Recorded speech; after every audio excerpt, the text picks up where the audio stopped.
second one, beginning yesterday. And today, the DOH is confirming that a 38-year-old female Chinese patient under investigation, or PUI, is positive for the novel coronavirus 2019 DAS-CoV after her lab results arrived today from the Victorian Infectious Disease Reference Laboratory in Melbourne, Australia. The DOH, however, continues to guarantee the public that all necessary precautionary measures are being taken to halt the spread of the virus. The confirmed case arrived in the Philippines from Wuhan, China, via Hong Kong last January 21, 2020. The patient sought consult and was admitted in one of the country's government hospitals last January 25 after experiencing mild cough. She is currently asymptomatic. So let me repeat. She is currently asymptomatic, which means she has no fever and no other signs and symptoms suggesting illness at this point. I assure that the public that the DOH is on top of this evolving situation. We were able to detect the first confirmed case because of our strong surveillance system, close coordination with the World Health Organization and other national agencies, and the utilization of DOH's decision tool or the evaluation assessment tool. We are working closely with the hospital where the patient is admitted and have activated the incident command system of the said hospital for appropriate management, specifically on infection control, case management, and containment. We are also implementing measures to protect the health staff providing care to these patients.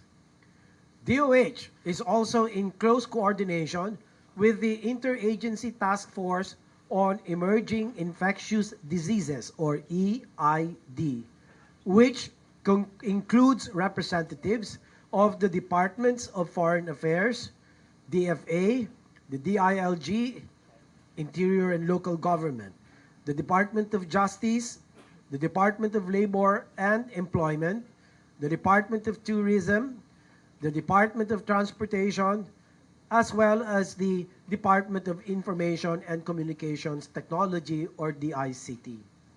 The task force will convene a high-level meeting tomorrow, January 31, 2020, to discuss the first confirmed case and developments arising from these health events. The Bureau of Quarantine remains on high alert and is in constant coordination with authorities from all ports of entry for stricter border surveillance. DOH assures that its health facilities are equipped and prepared to receive and care for PUIs, as well as confirmed 2019 and COVID cases. DOH has recorded a total of 29 PUIs, 18 in Metro Manila, 4 in Central Visayas, 3 in Western Visayas, 1 in Mimaropa, 1 in Eastern Visayas, and 1 in Northern Mindanao, and 1 in Davao. 23 PUIs are currently admitted, and 5 have been discharged, but are still under strict monitoring. DOH also reported 1 PUI mortality yesterday. We did that. Finally, I urge the public to stay calm and remain vigilant at all times. Let us continue to practice good personal hygiene and indeed adopt healthy lifestyles. Thank you. Okay, we have, please, no one question each. Tina. Sir, how is the contact tracing now? Kasi may positive na. Yes, good you asked. I would like to invite in Director Chito Avelino of the Bureau of, the Epidemiology Bureau. Chito, please. Thank you, sir. With the information that we gathered this morning from the result of the laboratory, we have coordinated this time with the Bureau of Quarantine and the CHD of Region 7. What we did with BOQ is that with the, we requested for the flight details, kung ano yung mga flight carriers na sinakyan ng pasyente at saan pumunta, tinitignan natin yun. That is after we have gathered the information from the patient as to what were the flights they took.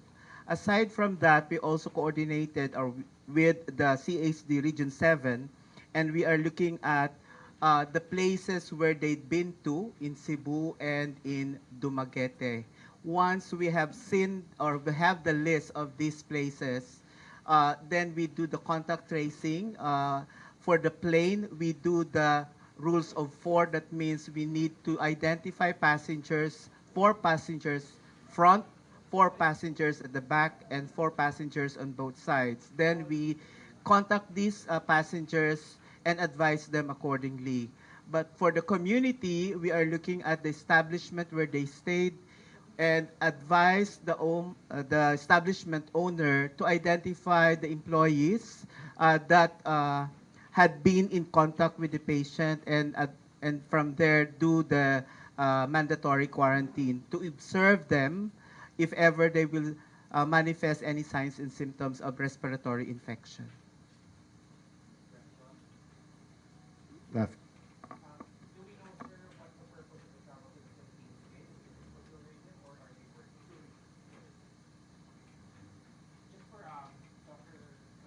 Yeah. An Australian news site has published statistics, and it indicated that the Philippines has 4 cases. Do you have any idea on the current they're citing the World Health Organization? Perhaps they may have some sort of advanced info that we don't have. I'm surprised because we don't have that information either. We don't know how they arrived at that estimate. As you know, estimates are only estimates. We don't know what basis they used for the arriving at the estimate. We don't certainly have that information.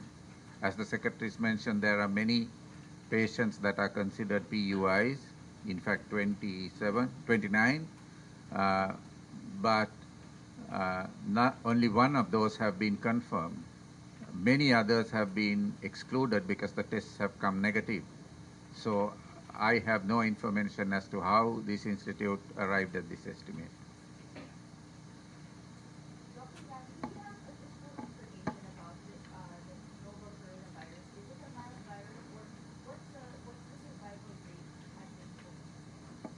So we are reiterating the most recent numbers issued by our headquarters last evening was 6,065 cases reported to WHO with 132 deaths.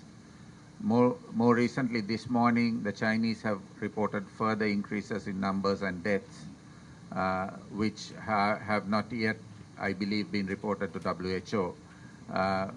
But among all of these cases, as you see, there's only 132 deaths that have been reported. If you're looking at a mortality rate, you're talking of less than 3% deaths. This is much lower than previous coronavirus infections, just so that we look at it from a realistic perspective. To Dr. Radman, sir, the WHO officials at your headquarters will be meeting today to discuss the global health emergency declaration. If indeed they declare the global health emergency for nCoV, what does that entail? What are the implications? So you're correct. The DG has asked for a reconvening of the emergency committee of the international health regulations that will be relooking at the novel coronavirus situation. Part of this is because of the increased number of cases that are being reported in China, but also increasingly beyond China. I believe we have now confirmed cases from 15 other countries, So this changes the situation from the time the committee met on the last occasion on the 23rd, and they will be looking at whether this current situation and the evidence and knowledge that has been gained since the last meeting now constitutes enough evidence to classify this event as a public health emergency of international concern. Let me explain that. What would that mean? If WHO then decides to classify this as an international emergency, a public health emergency of international concern, it would then mean that we would work with member states to actively stop the transmission of this virus, and that may include restrictions that are agreed with member states to facilitate that process. What those restrictions are, we cannot tell, and that will be based on the risk assessment and the conclusions that the committee reaches this evening. But the aim of the declaration is to prevent the further spread of this disease and to control it as early as possible.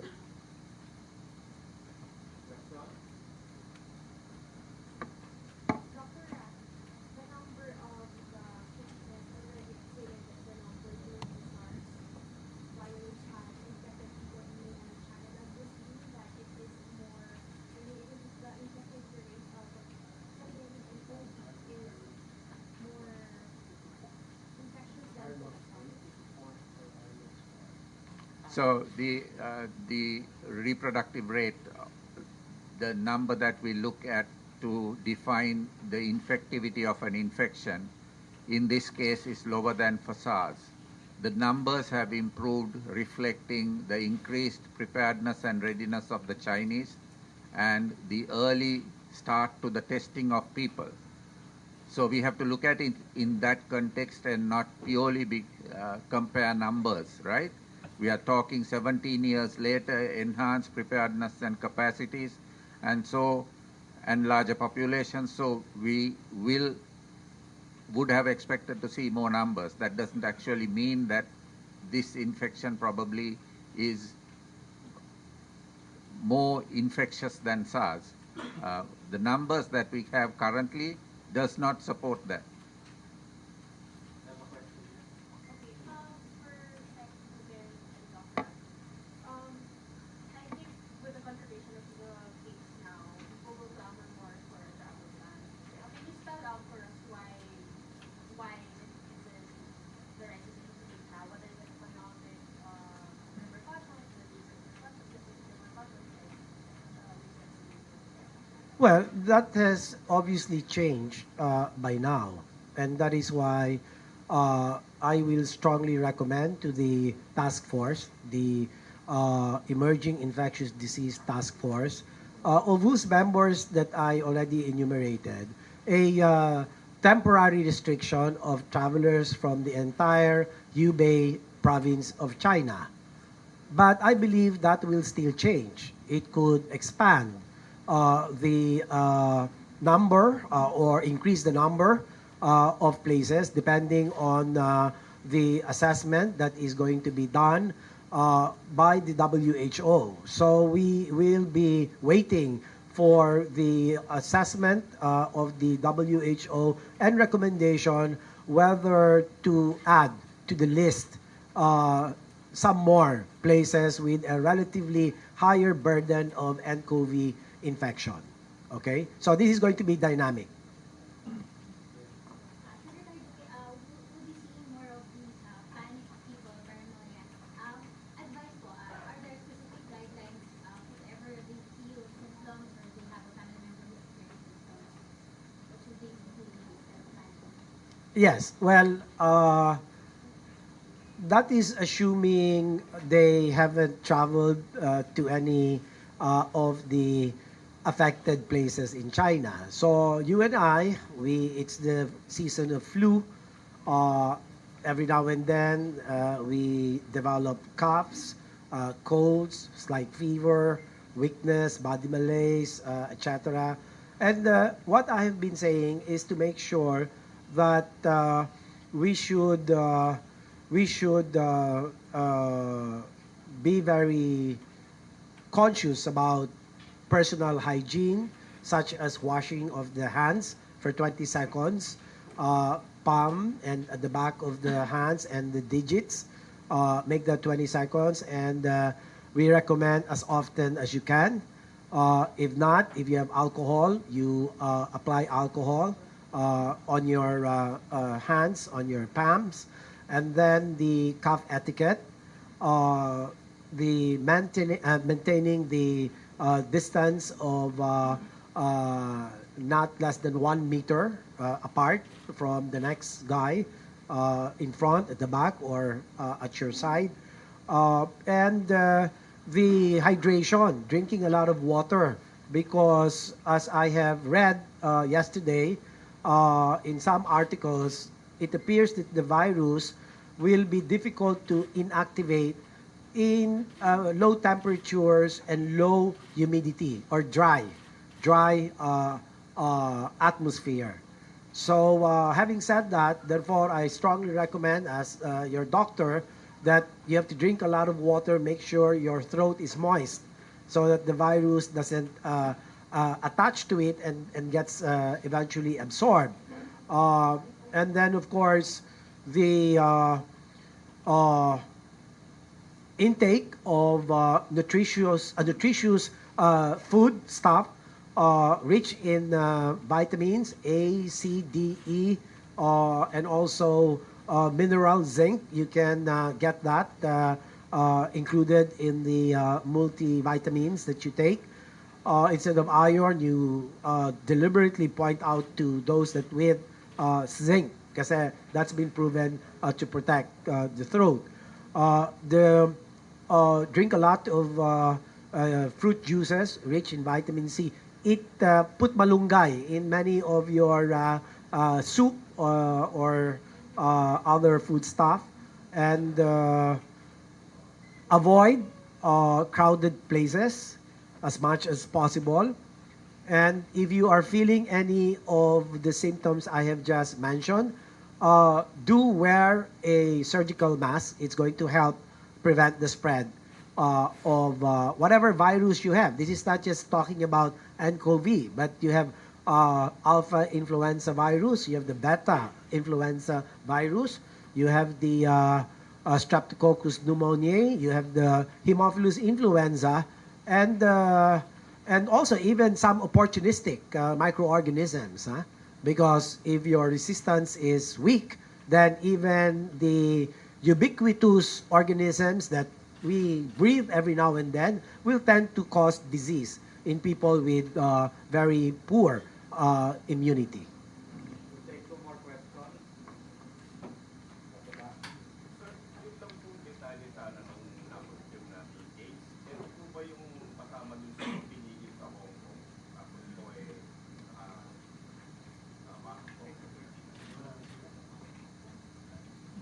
Yung unang naibalita na grupo ng Chinese national na iano sa na galing sa Hong Kong, iba ito. Can we get an update from Salana Hospital? How are the PUI there? You can ask the director of Salata later. Is there. Last question, please. Additional information about the patient. The patient is Manila original the generic. In Manila.